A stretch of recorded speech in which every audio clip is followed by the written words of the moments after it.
program.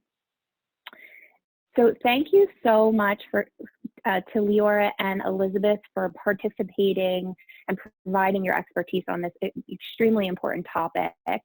Leora Aizman is a clinical research fellow in the dermatologic surgery department at the University of Pennsylvania.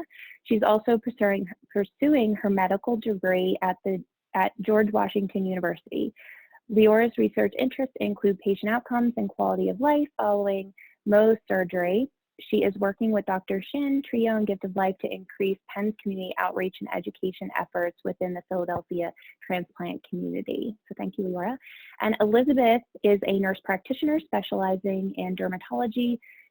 She has been in dermatology for almost 9 years now, and her career began as a nurse 6 years ago in dermatology surgery. During this time, she spent a lot of time taking care of transplant patients and really began to understand the significance of skin cancer in post-transplant. When she transitioned to her current role as a nurse practitioner in the medical dermatology department, she was fortunate enough to continue to care for those patients by providing skin checks and general dermatology care.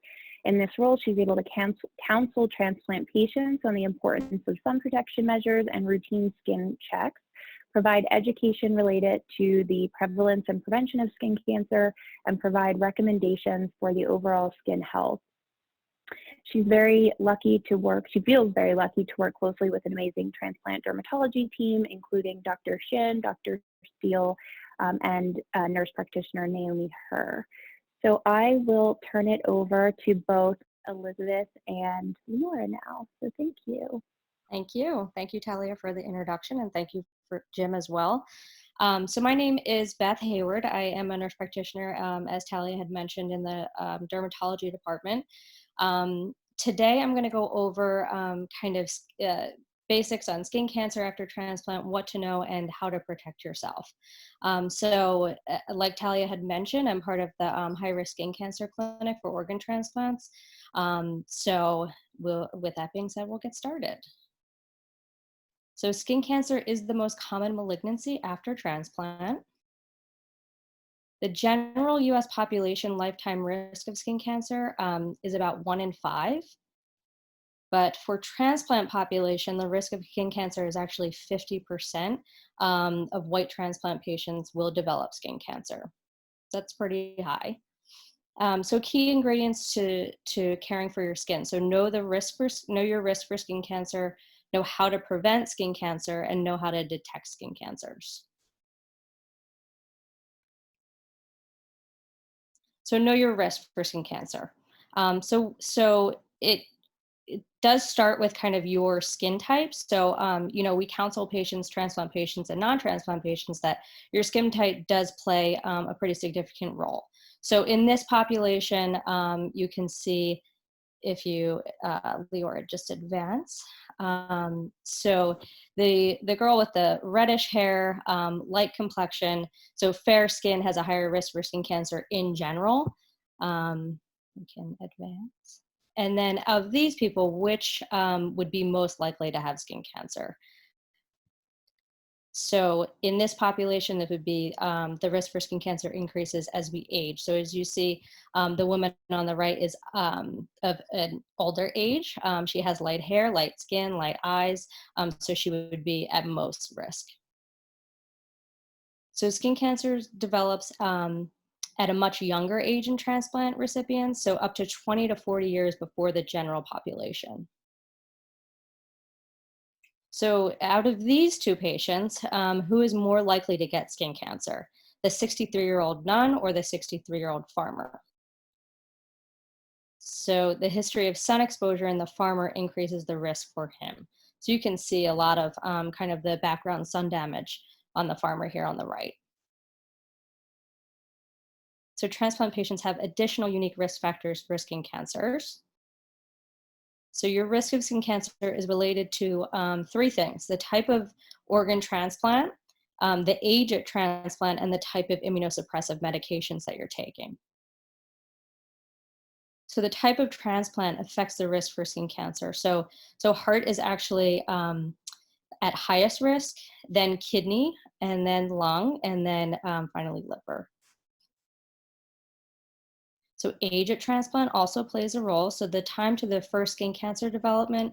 So if you were to have your transplant under 30 years of age, you'd have about a 22.3-year risk, and then over 50 years would be average about 11.8 years.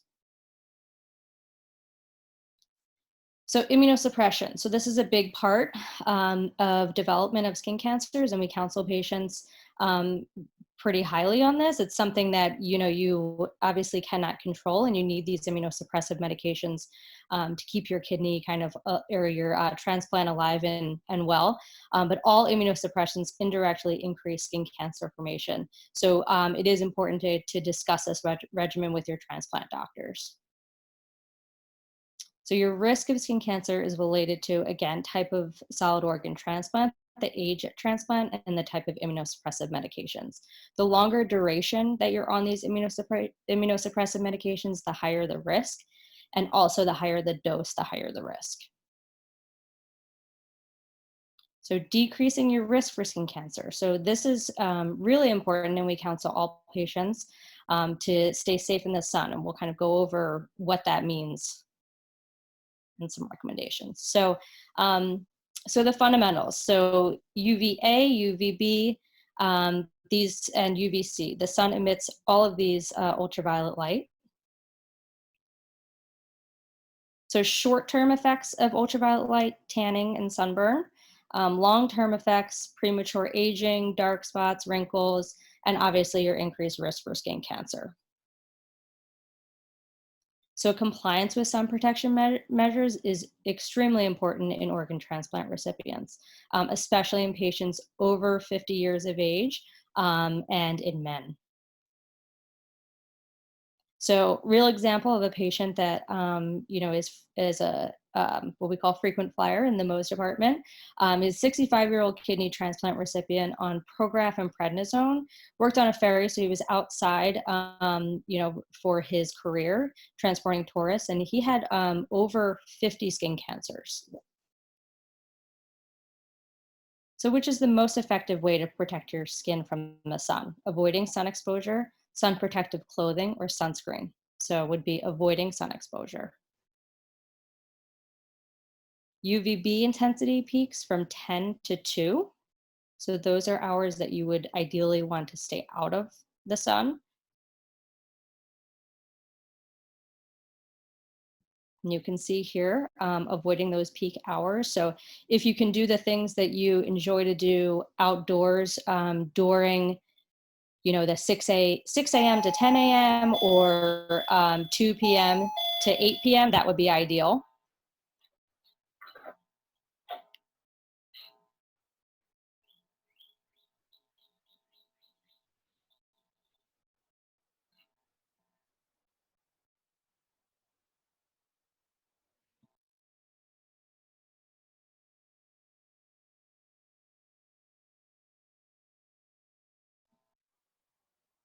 Sorry, I'm going to hand it over to Leora now. Hi, everyone. Sorry for the slight pause. We were just unmuting.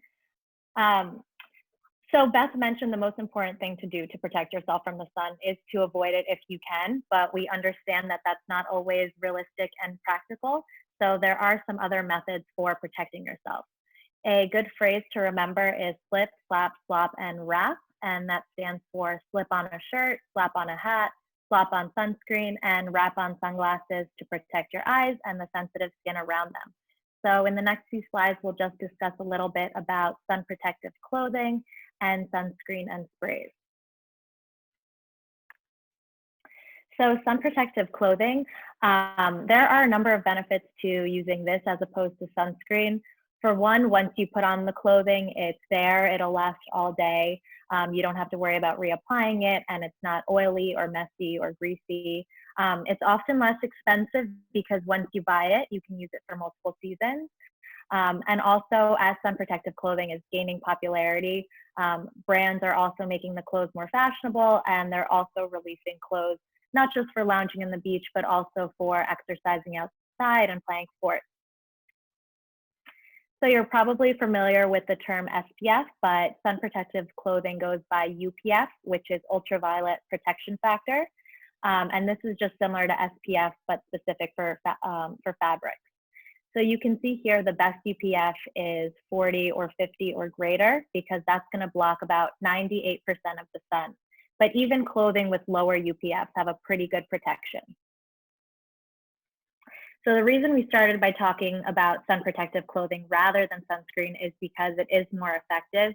Here you could see a gentleman who did use sunscreen on his face and neck, but you see that he still has some sun damage compared to his chest, where he had a shirt on and no sunburn there. Now we'll transition to sunscreen. So we know that choosing a sunscreen can be daunting sometimes because there are so many brands out there and different formulations and a ton of information on the label. So we just wanted to break it down for everyone. So the most important thing when you look at sunscreen is to make sure it has the term broad spectrum, which means it's providing protection against UVA and UVB rays, since Beth mentioned both of those cause skin damage. And then in 2011, the FDA, Food and Drug Administration, released guidance to no longer use confusing terms like waterproof, sweatproof, and instead we use the term water resistant. So you should be looking for sunscreens that are water resistant and check whether they are providing 40 or 80 minutes of protection. So here is a list of some top rated sunscreens by Consumer Reports, which is a nonprofit organization that rates sunscreen. And they found that these were some of the most popular ones. So brands like La Roche-Posay, Equate, Coppertone, and most of these can just be found at any drugstore. So you can take a look. We put some of the average prices there, so you can find one that fits your price range and just get it at your nearby drugstore. The same ratings were done for sun sprays, and you could see Trader Joe's, Equate, also very popular. So these are ones that people have found to like in the past, and we'd recommend you try. We did want to note that the FDA released guidance that you should use caution with sun sprays, just because they are investigating the safety of inhaling these sprays. So just keep note of that when you're spraying your face or using it with children. So like we can imagine, sunscreen is only protective if we're using it correctly. So in the real world, it turns out that people really only apply about 25 to 50% of the sunscreen used in testing for SPF. So even if you're using a sunscreen that's SPF 100, if you're not putting enough on, then you're not actually really protected. So some tips. The best sunscreen is the one that you'll use. So SPF 35 might be better than SPF 75 if you're really going to only use 35 every day.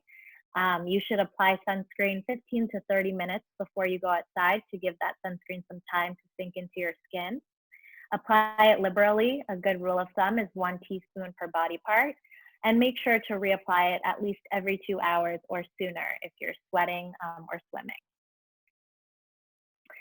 So I think we provided a pretty good argument that sunscreen is important to protect your skin from developing skin cancer, but another benefit is that it's the most effective anti-aging product you could use. So here's a photo of a truck driver with a ton of sun exposure to the face, and you can see what he'd look like with no sun versus sun. The sun damage does lead to, more wrinkles, loose skin, as you can see in this photo. So now we'll go through a few questions. Normally, we'd love to hear from you and keep this more interactive, but because we're doing it virtually, I'll just move through some of the questions. So rigorous sun protection can cause vitamin D insufficiency, fact or myth? This is actually a fact. It was found in one study that in certain groups of people, sun protection can lead to low levels of vitamin D, but this is only in a very strict, controlled laboratory setting. So another study reassured us that the normal usage of sunscreens does not generally result in vitamin D insufficiency. So this should not be a reason that you're scared to use too much sunscreen. If this is a concern for you, however, fortunately, there are many other sources of vitamin D. So you can get vitamin D from your diet by eating fatty fish, milk, eggs, cheese, or you can even take vitamin D supplements if that's recommended by your physician. Next question. If you stay under a beach umbrella, you don't need sunscreen. This is a myth, and this is actually one of my favorite questions because I think many people don't actually really know this. So the reason you do still need to use sunscreen is because surfaces like the pavement, the sand, water, even snow reflects a lot of that UV radiation back up. So at the beach, for example, the sand reflects 17% of UV radiation. So you are exposed to that sunlight even if you're not feeling it. There was a study in a really important dermatology journal that found 80% of people who were under a beach umbrella without sunscreen for up to 4 hours had some degree of sunburn the next day, but only 25% of people who had sunscreen and avoided the sun had a sunburn. So it's a pretty substantial difference, 80% versus 25%. All right, so somewhere along the same lines, if it's cloudy outside, you don't need sunscreen. This is a myth, and I imagine many people in the audience here, including ourselves, had some of the worst sunburns in the cloudy days. This is because clouds only block about 20% of UV radiation, so you can still very much get sunburned on a cloudy day. Also on these cloudy days, we don't have that warming warning. So, you know, when you're out on the beach in the sun and you feel your skin getting hot, that's a reminder that maybe you should get back inside, take a break. But if it's cloudy and often chilly, you don't have that warning and you might stay out for much longer than you really should be. Tinted windows help block UV light. So the answer is it depends. For the most part, tinted windows are meant to block visible light, not UV light. Those two are different. But some windows are made to block some UV light. But in general, your best bet is just to assume that they are not protecting you from the light, and you can go ahead and use like a moisturizer with sunscreen to protect you even on those long road trips inside. All right, sunscreens that contain insect repellent are as effective as using the two products separately. This is a myth. The American Academy of Dermatology recommends that these products are purchased and used separately, and there are two main reasons why. So the first is that when you add bug spray to the sunscreen formulation, it can actually reduce that SPF up to 30%. So it's not giving you as much protection as you normally would have.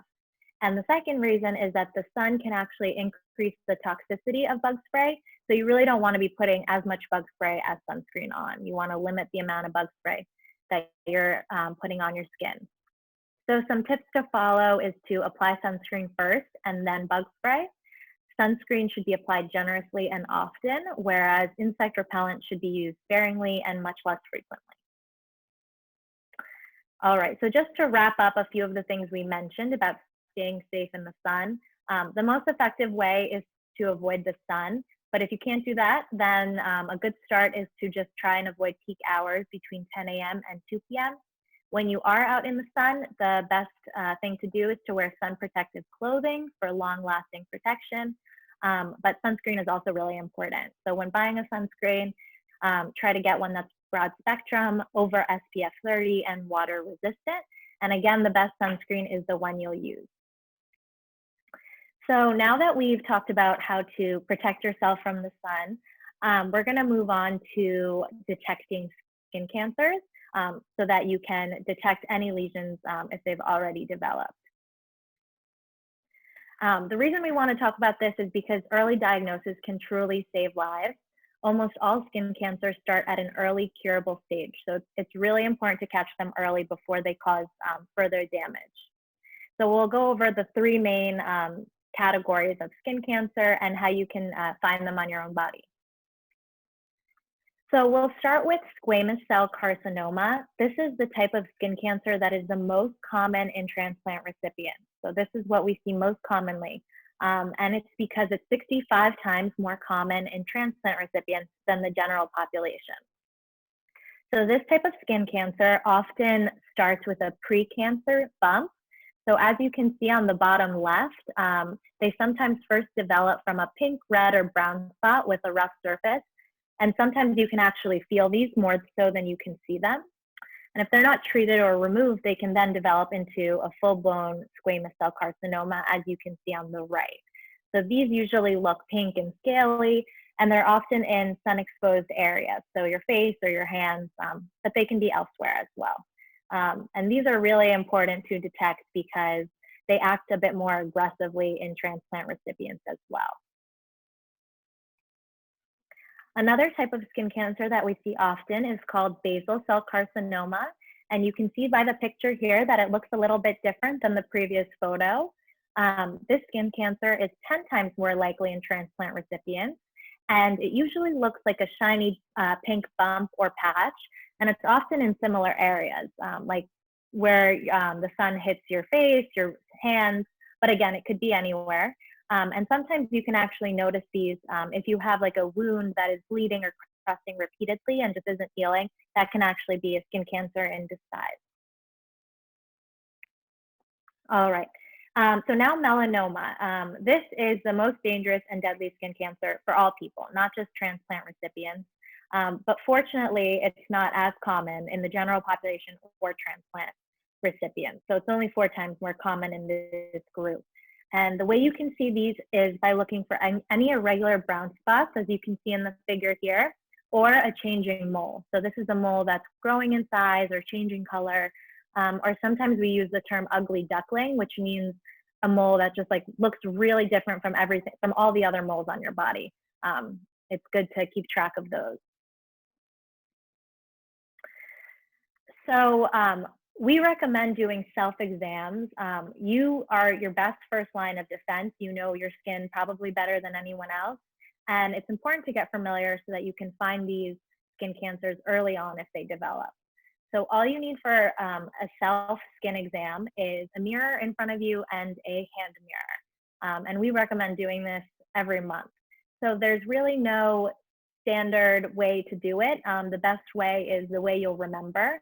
It doesn't matter if you're going from top to bottom, from side to side. What matters is that you're just checking your whole body and you're not missing any areas.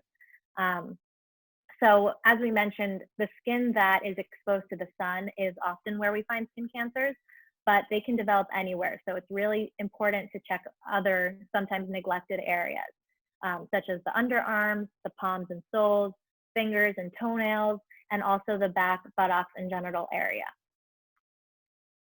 So in addition to doing self-checks every month, it's also really important to get a skin cancer screening by a dermatologist. And they should be doing a full body examination and looking at all the same areas that you look at, so they get a full picture of what your skin looks like. And we recommend that this should be done at least once a year to make sure that nothing is changing. But some people might even benefit from more regular surveillance depending on, their medical situation.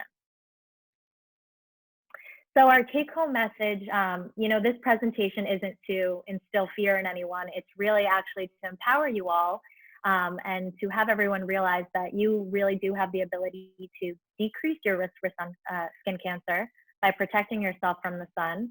And you also have the ability to detect skin cancers before they're dangerous with self-skin exams and regular checkups with a dermatologist. So here we have the information for our high-risk skin cancer clinic, and I think we're going to open it up for questions now.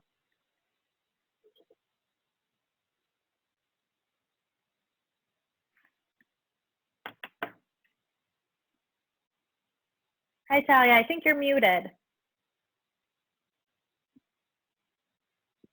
Hi, sorry about that. So I have all the questions. There's quite a few.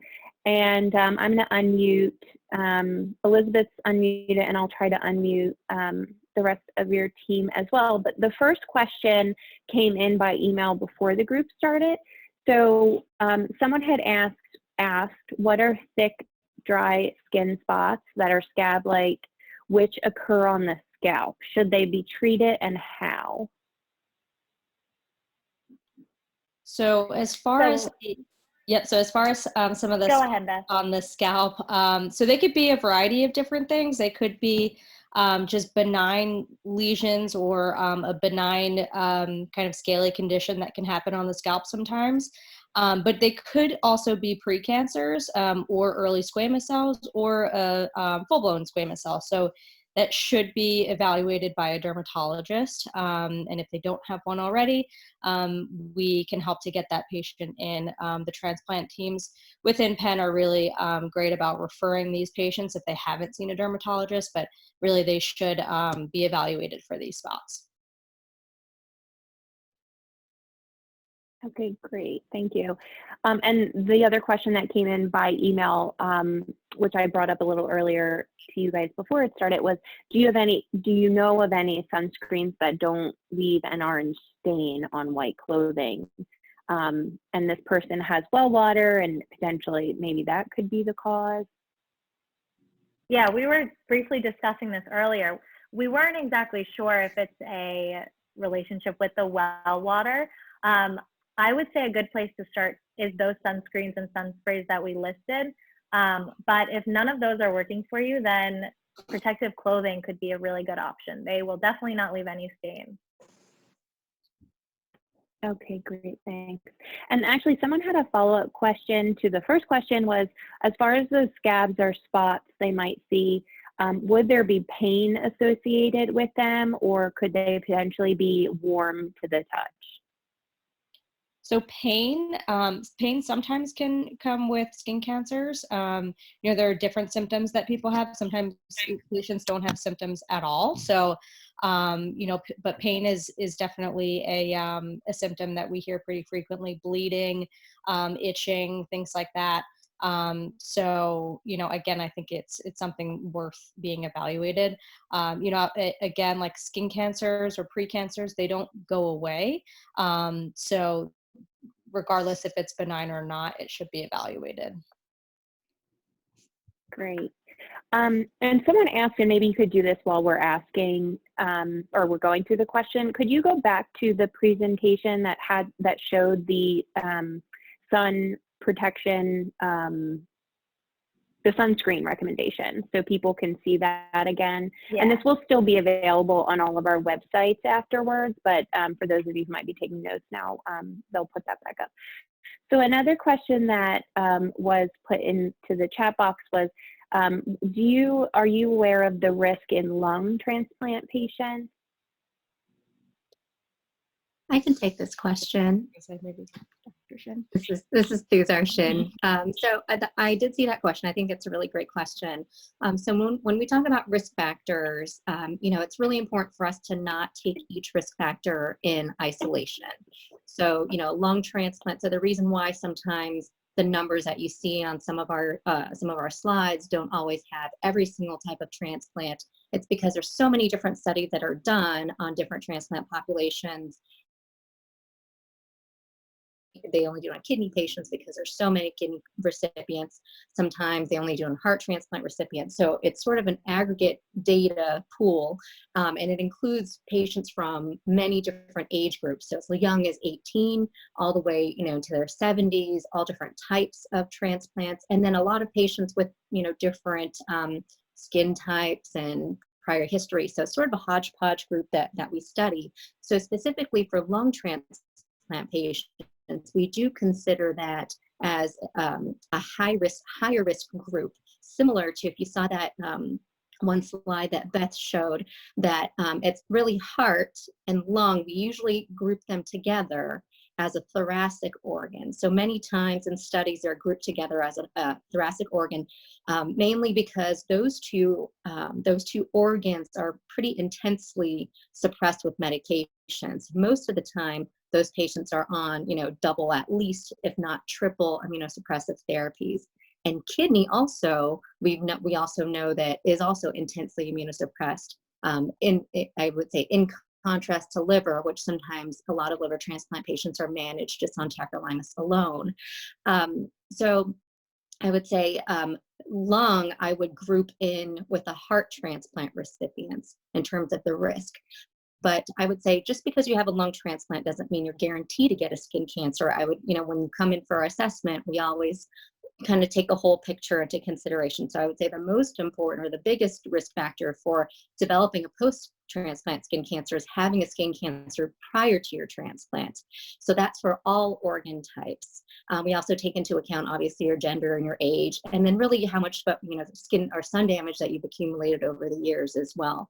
So in terms of lung, I would group that up as a higher risk organ in terms of risk for post-transplant skin cancer, similar to the levels of heart. Great, thank you, Dr. Shin. And do you want to take the next question that was on the chat box, which was what are the risks of for people of color? Yes. Do you know that in our yes. I would love to numbers? answer that. And that's a really, really good question that we don't have a lot of data for. So, like I was similar to the lung transplant patients who are pooled with all different organ types. When we look at registries and even institutional based databases, it includes patients of all skin types and colors and ethnicities. And we do know that most of our transplant patients that come in with skin cancers are Caucasian, so they tend to be white males who've had a lot of sun. So, there's been more recently, one of our colleagues over at Drexel, she actually did a study on just skin of color patients that follow at Drexel. And she did find, I would say, a significant portion of skin of color patients that developed squamous cell cancers. But what was interesting in her study is that she did find an increased incidence of genital squamous cell cancers in skin of color. So the mechanism of developing those skin cancers might not necessarily be related to sun exposure or how your skin reacts to the sun, but it might be related to other things like human papillomavirus or HPV, the virus that causes warts. So that's probably the only really good study that only included a few hundred patients that we know of that looked at just skin of color. So that's why it really is important to really look from head to toe.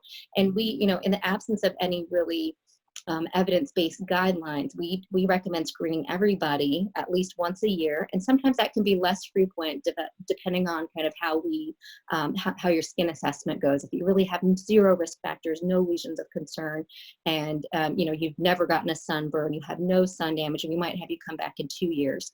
But we would still recommend screening everybody, even including patients with skin of color. We have seen some aggressive squamous cell cancers and some basal cell cancers and even melanomas in patients with skin of color. Patients who are darker complected tend to have moles really on their hands and feet, so we counsel them a little bit differently in terms of the skin exam.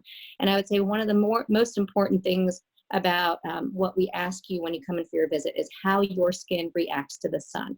So not many people know this, but every skin color has the ability to burn. So from the lightest complexion to the darkest complexion, every shade in between has the ability to burn from the sun.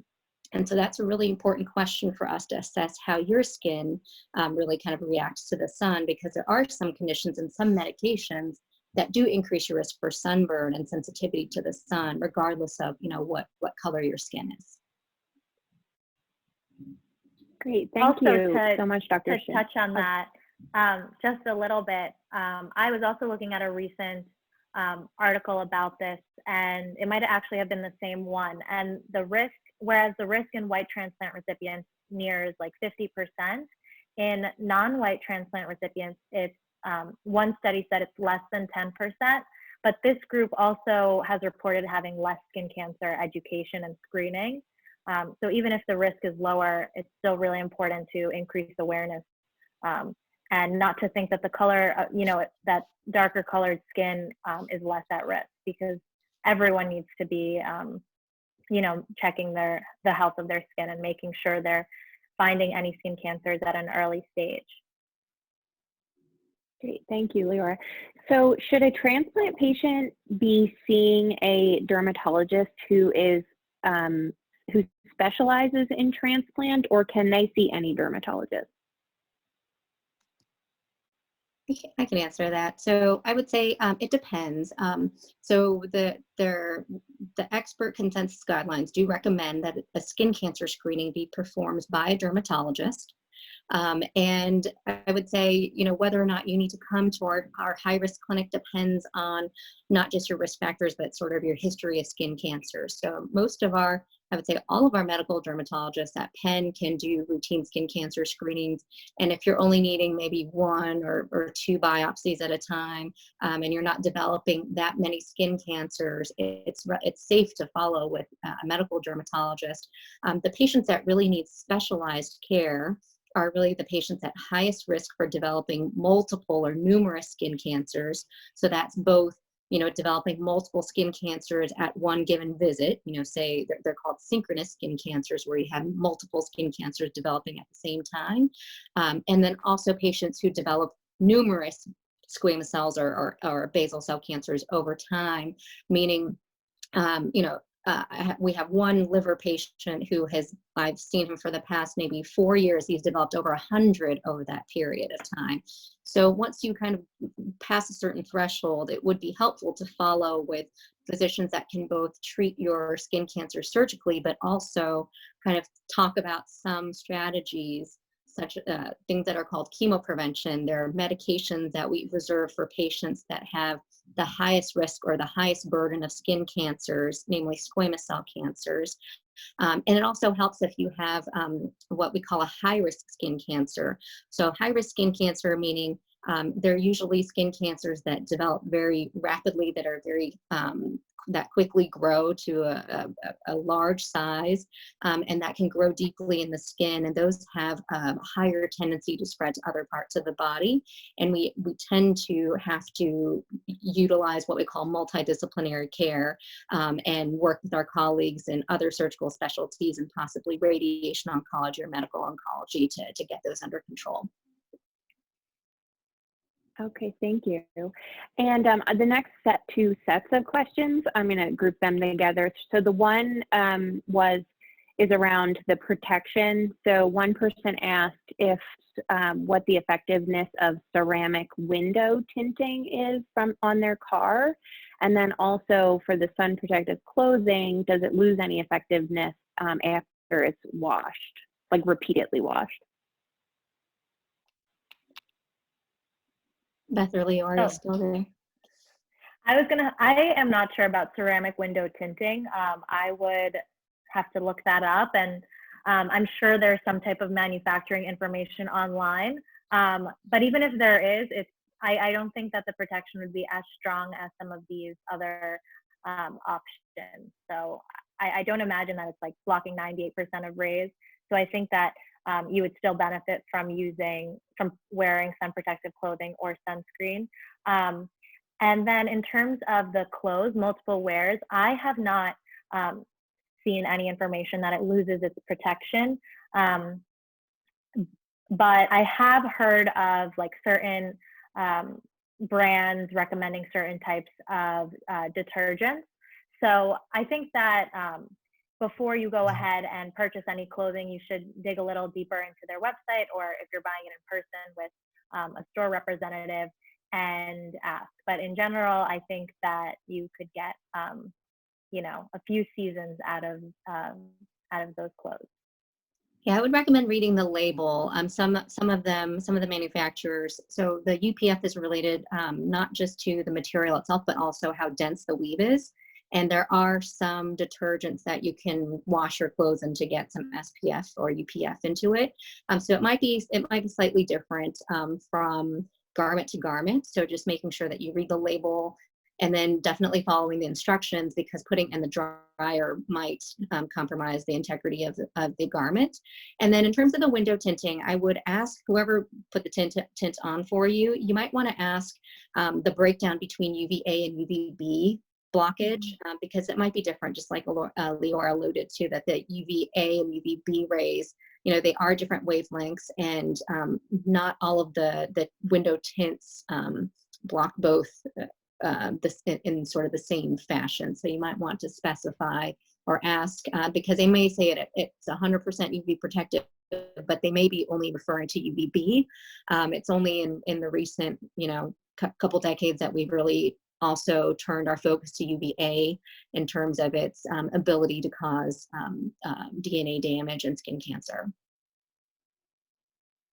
Okay, thank you. And then I'm going to end with these last two questions. So The one question is, do you know of any studies or data that show specifically what immunosuppressant drugs the skin cancer risk is higher? And then also this was put in the chat box. I don't know how to pronounce it, but nicotinamide. Yeah, and how effective that is in reducing skin cancer. Okay, so I can start with the immunosuppressive medication. So, I would say the challenge when studying all these medications is, there are studies that show their effects in cells, so outside of the body in cultured cells, and then they're also done, I would say, in cohort studies. So they're not really ideally set up for really telling you which one has the worst skin cancer outcome, because most of the time this is done retrospectively. They'll look at, okay, well, what is the skin cancer incidence in patients that are on this regimen or that regimen, and honestly, sometimes your regimens change over time due to different things. Like, so you might have to add a medication because you're going into acute or chronic rejection. You might have to come off of a medication because you're not tolerating it or it's affecting your kidney function. So there's so many things that sort of affect these population-based studies. But in general, we do know that the worst offenders are called calcineurin inhibitors. And so that's a class of medications that include cyclosporin, which is really kind of the drug that really revolutionized the transplant surgery, revolutionized transplant surgery. It allowed us to do these transplants and have these grafts survive in patients. So that was really the turning point in terms of transplant medicine. But cyclosporin and tacrolimus is also in that family as well. So really, cyclosporin is really the classic drug, the classic calcineurin inhibitor that is most associated with skin cancer. Tacrolimus is also up there as well. There's an older medication that some patients are still on called azathioprine, which is a nucleoside analog. So that we do know also sensitizes you to both UVA rays and also increases your risk for skin cancer. Cellcept and prednisone don't have as much of the skin cancer risk. But obviously we as dermatologists don't advocate for taking you off any of these medications without consulting your transplant team. There are new medications called mTOR inhibitors. And so these are called mammalian targets of rapamycin. That's what mTOR stands for. The first one that was studied was sirolimus, and there are new versions of it. One's called everolimus. And so the study on, or the data on those medications are promising in that there is evidence to show that it slows or it sort of prevents what we call neoplastic growth. So it can be preventive or protective against skin cancers and other cancers as well.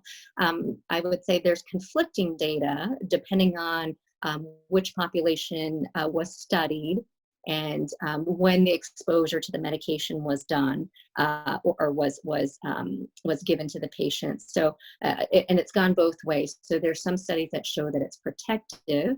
And then there's also some studies that have shown that any exposure to mTOR inhibitors is associated with squamous cell carcinoma. But it's unclear whether it's really due to the medication or due to other factors, like perhaps a lot of times patients are switched over to an mTOR inhibitor once they've developed a catastrophic number of skin cancers on their traditional regimen. So I would say, more data or more studies really need to be done to kind of flesh out that relationship. But in general, the mTOR inhibitors are considered to be less associated with skin cancer risk. They have other risks, like effects on your kidney, and also it can affect wound healing from very big surgeries and things like that. So again, it's not something that we as dermatologists make the decision on, but definitely your transplant teams will be able to answer questions about your immunosuppression regimen. And then moving on to the nicotinamide question, that's a very interesting question. It's a good question. The data on nicotinamide that was published in the New England Journal of Medicine was done in a cohort of patients that were all immunocompetent. So none of them had an organ transplant and nobody was immunosuppressed. And they had very few skin cancers over a period of 5 years. And statistically, if you talk to a statistician, they would say that the results are really they're unimpressive, but there was a reduction in squamous cell cancers and actinic keratoses, which are precancers. So everybody, at the time of publication, was very excited about this because nicotinamide is a B vitamin. With minimal side effects compared to some of the other options that we have to prevent skin cancers. But unfortunately, there really hasn't been a good randomized controlled trial in transplant patients. There's one that was done with very, very few patients that were kidney transplant recipients. There were maybe 20 patients in the study. So it was very underpowered, meaning they didn't have enough patients in the study to really, to be able to discern any effects on skin cancer risk. But they did show that it didn't affect any blood pressure, or it did not affect the creatinine, which is a measure of kidney function. So they did deem that it was safe to use in kidney transplant recipients. So what we've done at Penn in general is, we don't know whether it helps or not. But that's really kind of all we have to give you at this point in terms of chemo prevention that is of minimal risk. So we do suggest, if you are interested in taking the nicotinamide, that we definitely need to be in touch with your transplant team to make sure it's safe for you to be on it. And so we also work with our transplant pharmacologists so that they can look at some of the drug interactions. And then we also make sure that you buy the right medication, the right supplement, because niacin, although it sounds similar to niacinamide, niacin works in a completely different manner and actually causes flushing. We don't recommend niacin, so we just want to make sure that you get the right right supplement if you're interested in it. So we usually tell patients we can't promise it's going to help, but as far as we know, it doesn't hurt.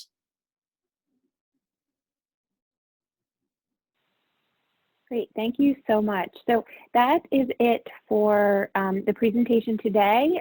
Thank you to Penn Medicine's high-risk skin cancer team for putting this all together. This is amazing and so much information. So again, this webinar will be available, the recorded version will be available on our website at giftoflifefamilyhealth.org and at Trio's website at trioweb.org. Is that right, Jim? Sorry. Jim, you're unmuted if you want to.